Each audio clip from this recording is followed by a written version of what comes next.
2 days back, Finance Minister Nirmala Sitharaman held a press conference and outlined a new policy of Government of India, National Monetization Policy, through which they are proposing to get about 6 lakh crores as funds to the government, and what is budgeted for this area is about 88,000 crores. She also very clearly told two things. One, there will be no sale of government assets under the National Monetization Program. Two, whatever are the amounts they receive as part of this will only be utilized for infrastructure development in the country. In my view, in the view of many number of people who know what an economy is and how it should be managed and good ways of managing it, this is a very, very welcome step and a welcome direction. But then the Telugu media, neither since they did not understand it nor very deliberately misinterpreted it, went on hammering day in and day out, stating that Government of India is selling away all its assets and tomorrow they will sell you, me and all sorts of things. And of course, the same way the number of our own experts who come to these panel discussions in Telugu media also echoing the same type of comments. But in practice, that's not the thing. In reality, the monetization policy is totally different. There is no sale of assets under the monetization policy. For a small example, a house owner, instead of letting it out his house on rent and taking rent on a monthly basis, he can get into an agreement with the tenant for a 5-year period. I'll hand over the house to you. Pay the total rental value of say about 5 lakhs upfront to me today, and the lessee may agree and pay it. And the house owner can use it to build another asset which can give him streams of revenue. In short, national monetization policy is nothing but this, extended at national level to number of other projects of the government. There are huge extents of land under railways, National Highway Authority, which are just lying there vacant, unutilized, encroached.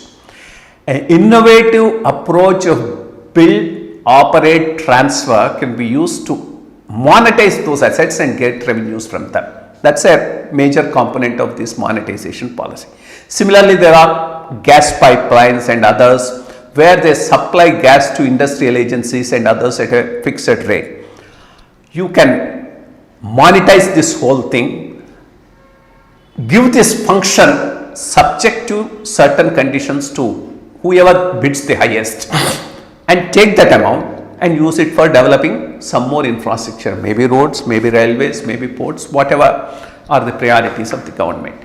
If you monetize an asset, get money and then start distributing freebies to the population, that's not a good approach, because you are monetizing an asset just to make a revenue expenditure. But if it is being used for capital expenditure and getting more assets, it's a good development and a positive development. And what is the advantage of this? To that extent, the amount of borrowing Government of India will come down. If borrowing comes down, the deficit finance comes down.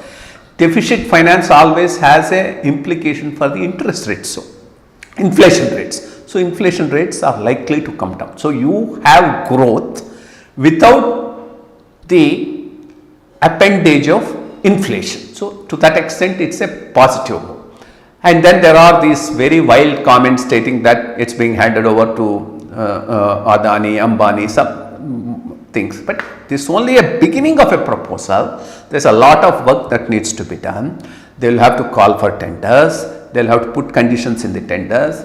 After the tenders are received, whoever bids high will have to be confirmed.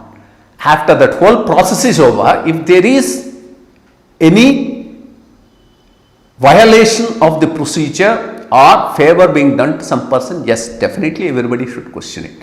What's the point in now talking of when the whole process itself has not taken place? It's just an outline of a policy that has been presented by the finance minister a few days back.